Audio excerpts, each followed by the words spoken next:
Hello everyone, welcome back to Believers CS Academy, Bengaluru. This is Daily News Analysis. Today, on 28th July 2025, we will be discussing some important articles from UPSC Prelims, Mains as well as interview perspective. So, the first article is from the Hindu editorial. It talks about the need for doctor-led innovation. It was written by Dr. Abdul Ghafoor, who is a consultant in infectious diseases at Apollo Hospital, Chennai. So he brings the impact of or the need of doctors in innovation field. So context here is the medical field is rapidly evolving due to AI, digital health, and personalized medicine. However, doctors remain on the periphery of innovation while engineers and entrepreneurs drive healthcare advancements. There is a need for doctors to transition from service providers to creators of medical solutions. Okay, so basically, what the doctor is saying here is he says that the doctor community has just become a service provider. Instead, we have to be innovators. We have to innovate certain technology which is essential from the medical perspective. Okay, so that is what he is trying to argue. According to him, there is a need for doctors to innovate because doctors have a deep understanding of patient care, clinical workflows, and treatment protocols. So he thinks doctors are the better suited ones to do innovation here. Healthcare challenges, rising patient loads, chronic diseases, and resource limitations. And doctor-led innovation can ensure technologies are clinically relevant and practically implementable. Okay, next, the barriers to doctor-led innovation. What will be the issues when the doctors want to be innovators? One is the time constraints due to demanding clinical responsibilities, risk averse medical culture versus risk taking needed for innovation, limited exposures to financial management, product development, and startup ecosystem. Since doctors mainly deal with the service provision and with the patient interface, it becomes difficult for them to focus on other aspects of innovation, such as financial management, product development, and startup ecosystems. Perception that innovation is engineers' domain. And entrepreneurship in medicine often limited to opening clinics or hospitals, which improves access but does not disrupt healthcare models. So these are the barriers. So he wants doctors to be in the innovation field. So he suggests certain reforms. First is bringing curriculum change. Introduce entrepreneurship, biodesign, and digital health in medical education. Interdisciplinary collaborations between medical and engineering students for product development. Then is innovation hubs and incubators in hospitals for idea testing. Next, mentorship programs. That is linking doctors with engineers, investors, and regulatory experts so that they get some sort of exposure. Next, need of government, where it should bring incentives. Streamlined regulatory processes and funding for medtech startups. With this, doctors can be at the forefront of innovation as well. India's supportive ecosystem for medtech. What the government has already done. First is the government initiatives, that is Biotechnology Industry Research Assistance Council, that is BIRAC, which grants and also provides fundings. Startup India and Atal Innovation Mission, where it provides infrastructure and support. Then is Make in India, which promotes local manufacturing of medical devices with tax benefits and easier approvals. Then is incubators such as C-Camp, Venture Center, and Bangalore Bio Innovation Centers. These are all the efforts of government so that the doctors are involved in the innovation. Academic collaborations with institutions like IITs, IIScs for research-driven innovation. Then is funding support. India Health Fund by Tata Trust, particularly in infectious diseases. These are required, or these are the ones which the government has already done for the medtech innovation. And moving forward, the way forward should be There should be some short term courses for doctors on product development and entrepreneurship. Okay, doctors apart from their medicinal field should also get exposure through the courses. Then hospitals and associations dedicated innovation funds, pitch events for doctors. Next is cultural shift, that is destigmatize failure in medical entrepreneurship and view it as part of the progress. Next is doctors must embrace calculated risk and own the future of healthcare, because the medicine or the doctor field or profession is risk averse in nature, or most probably risk averse in nature, because in innovation they can withhold or withstand the risk because it is not putting anybody's lives at risk. Whereas in medicinal field, the risk aversion is more because the risk here is with respect to life of a patient. That is why they have become risk averse. Now there is a need to change that attitude, making it more risk taking field as well. So conclusion, innovation in healthcare is essential and it is not optional anymore. Doctors must step beyond caregiving to become entrepreneurs, problem solvers, and leaders in medtech. The white coat should symbolize both clinical excellence and innovation leadership. Okay, so the second article, we'll come back to this later. I was thinking of covering this in a daily topic of the day session, so we'll be covering this better in that way. If we are able to finish this early, then we'll come back to this topic again, or else I'll do this in a separate topic of the day video altogether. Okay. Next, there was an article again in the Hindu which talks about recent issues with respect to cryptocurrency, that is Coindex security breach. What really happened? We'll see. This article was written by Sahana Venugupta or Venugopal. So what actually happened? Coindex, there was it is an FIU registered Indian crypto exchange agency, which was founded in 2018 with the 1.6 crore plus users, which are with respect to this CoinDCX company. Then on July 19, reported that an internal operation account used for liquidity provisioning was compromised due to sophisticated server breach, and it led to the exposure of around $44 million. Customer funds were unaffected because they were segregated in cold wallets, that is in the offline storage. As a result, the customer funds were unaffected and they were safe.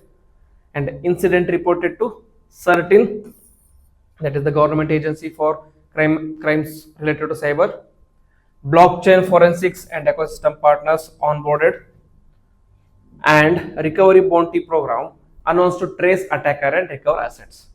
So this is what really happened. Okay, that is the CoinCDX was a company which is involved in Indian crypto exchange agency, and it was breached. Cyber security lapse was there. As a result, $44 million was wasted, was taken away by the scammers. Now this is a post-mortem of that particular case. Now this article discusses what was its impact on users. According to the report, there was no direct loss. Customer wallets remain safe because they were in offline storages. Okay, and then trading and INR deposits withdrawals stayed functional. There were certain temporary issues with respect to withdrawal delays due to high volumes during the non-banking hours, temporary price drops for some assets, and certain tokens under maintenance, because as soon as there is a issue or as soon as there is a rumor that certain so and so thing has happened in a particular company, what will be the reaction of the people or the customers? They want to withdraw the money as soon as possible. This in banking terms is also called as bank run. So this bank run in the banking terms was that whenever there is a rumor that the bank is not profiting or bank has been hacked or something, there is a issue with bank, the people tend to rush to the bank and take the money they deposited in a hurry, and they have to run back to their home. This is why it is called as bank run. with respect to this is more like a crypto run, you can say. Next, communication delay, and there was a 17-hour gap before public disclosures. That is why this like there was a 17-hour gap. Coin DCX defended it as ensuring containment before communication. This is the area how this is where the issue has arisen. Why was there a 17-hour gap for you to disclose it to the public? As soon as the breach happened, you should disclose it to the public and you should report it to the government. But there is a delay of 17 hours. So this has become a issue. So there was a similar issue, a similar hack which happened in WazirX hack in 2024. So if we compare the both hacks, it is like this. Wazir hack was on July 2024. Around $230 million was stolen, and the multi-signature wallet with liminal. And WazirX customers' fund directly affected, and withdrawals were frozen indefinitely. And legal disputes with the Binance delayed compensation, and CoinCDX differences. The loss was absorbed by the exchange and business as usual with no customer impact. So we can say that CoinCDX wasn't that significant, wasn't that impactful on the customers, whereas Wazir hack had direct impact on the customers. Key lessons for the crypto investors. So what are the issues or what are the lessons you can learn from here? Crypto in India is largely unregulated, that is a given, and exchanges may fail to protect the assets because there is a limited government in support of crisis. Whenever there is a crisis happening, there is a limited support from the government. As a result, they are more prone to risks. Best practices, that is using self-custody, that is hardware or offline wallets, enable multi-factor authentication and strong passwords, buying trusted wallets from the verified sellers. So this can be the way forward for the investors in India. And adage is not your keys, not your coins. That is, for funds on exchange don't fully belong to the user. This has to be the adage moving forward to all the customers investing in the crypto, especially in India. Next is the broader implications of this is that rising crypto prices correlate with the increased cyber attacks. Attacks expertise such as smart contract flaws, credential theft, social engineering, third-party vulnerabilities. These are being misused by the attackers. Then is CoinCDX hack, biggest breach in India since Wazir 2024. So these can be your examples for cyber attacks in India. Okay, WazirX and CoinCDX hack. Next, in conclusion, CoinCDX or DCX successfully contained a major breach with no customer losses. Incident highlights cyber security risks of centralized exchanges, need for regulatory oversight in India's crypto sector, and importance of personal security measures such as self-custody and manual wallets. Next, there is a very interesting article which was there in the Hindu, which talks about India's emerging shield against the climate crisis, a parametric insurance.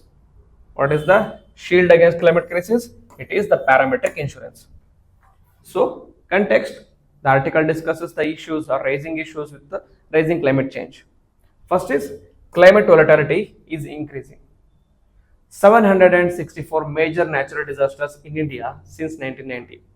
There has been a 50% increase after 2000.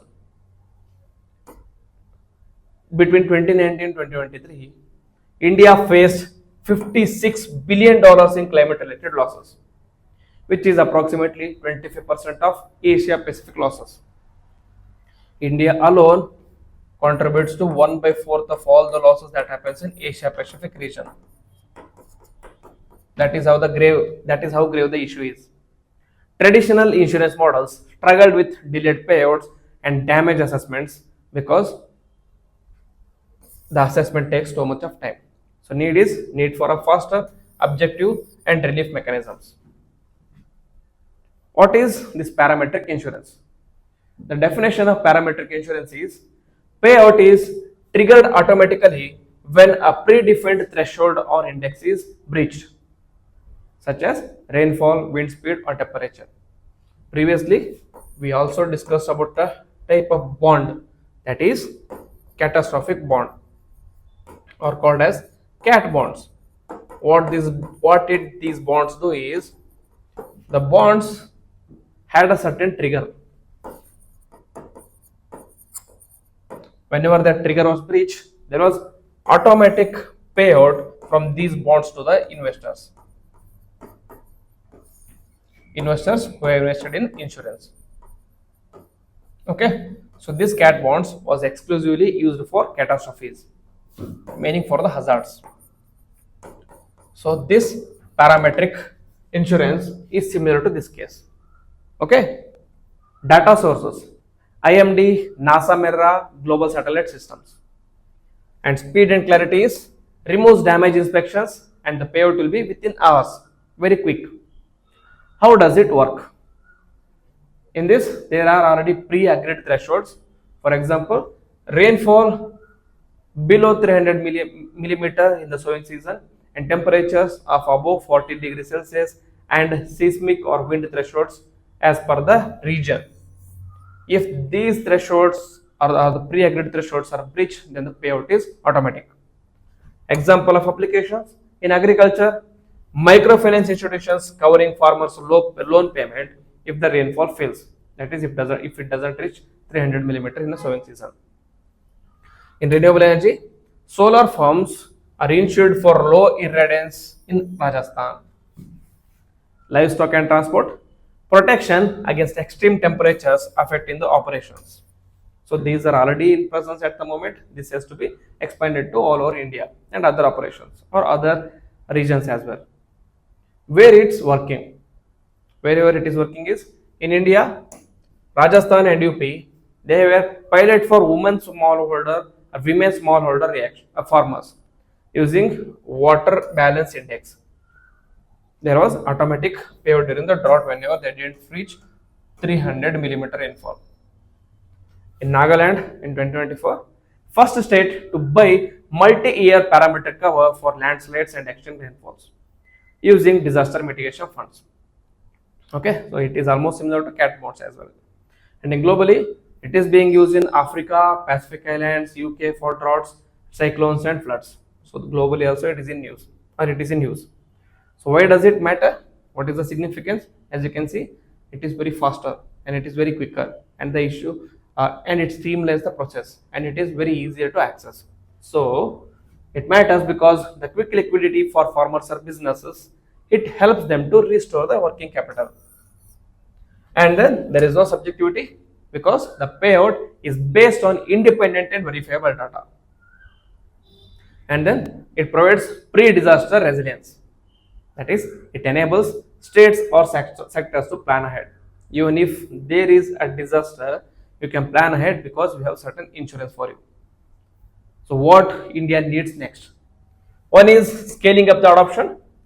Treat parametric insurance as climate infrastructure like UPI for payments. Expand data networks and integrate digital delivery platforms. Encourage state level adoption using disaster mitigation funds. And embed parametric cover into public disaster response frameworks as well, which is in the process at the moment with the catastrophic bonds. In conclusion, parametric insurance is equal to speed, trust, and resilience in a climate uncertain future. India already has building blocks: data, pilots, digital infra. Next step is policy support, scaling, and integration into disaster risk management. Okay, so very important article. You can use this in respect to economy, or with respect to agriculture laws, or with respect to disaster management. Okay, next, moving on to the prelim pointers. So the first prelim pointer is Lokpal of India. Why is it in use? It is in use because the Lokpal of India is filing 81 approved posts on the deputation basis to address staffing gaps. The historical context of Lokpal is there was a long battle that had to be fought in India to instill Lokpal, the office of Lokpal in India. The famous Anna Hazare and his movement for Lokpal all had to be done. Only then the Lokpal had been installed. So the history is in 1966, the first ARC, that is Administrative Reforms Commission, proposed Lokpal to tackle high-level corruption. In 1971-2008, multiple Lokpal bills were introduced but were not passed. In 2011, Jan Lokpal movement led by Anna Hazare pushed a strong independent ombudsman. In 2013, Lokpal and Lokayuktas Act enacted providing for Lokpal at the center, Lokayuktas at the states. In 2014, Lokpal of India notified under Section 3 of the Act of Lokpal and Lokayukta Act. In 2019, became functionally active, initially staffed with Central Secretariat Service officers, now staffed with their own officers. In 2024, new organogram was approved to manage rising complaints, that is 81 deputations post were sanctioned under Section 34, so that the gap is filled. So the issue or the comparative analysis of Lokpal and Lokayukta. So the feature Lokpal is at the center, Lokayukta is for a particular state. The legal basis is Lokpal and Lokayukta Act of 2013, and for Lokayukta it is mandated under Section 63 of the same Act and state specific laws as well. In jurisdiction, PM, the PM also comes under Lokpal, but it is very limited. And ministers, MPs, Group A to D officials, NGOs with major government and foreign funds. Whereas in Lokayukta, it is the state level, that is CM, ministers, MLAs, and state officials. The appointment of Lokpal is done by President, and the selection committee consists of Prime Minister, Leader of Opposition, Chief Justice of India, and an eminent jurist. And for Lokayukta, it is by governor, and the selection committee is by the individual state. It depends on how the individual state has a specific process. The composition: chairman, who is an ex-CJI or a Supreme Court judge at the present, and eminent person, plus 8 members, of which 50% should be from SC, ST, OBC, and minority and women. And in Lokayukta, it varies by the state. Almost similar model that is followed in Lokpal. The tenure is 5 years until the age of 70. And for Lokayukta, again it is state specific. For removal, it is by the president only after a state Supreme Court inquiry. And in Lokayukta, by governor, and the process is based on the particular state. Okay, so this is the difference between Lokpal and Lokayukta. Those are India's very own ombudsman. And the powers is investigate under Prevention of Corruption Act, confiscate assets, refer cases to CBI, reports to President, everything. And Lokayukta investigates under state anti-corruption laws, recommend prosecution, and reports to governor, which is tabled in state legislature.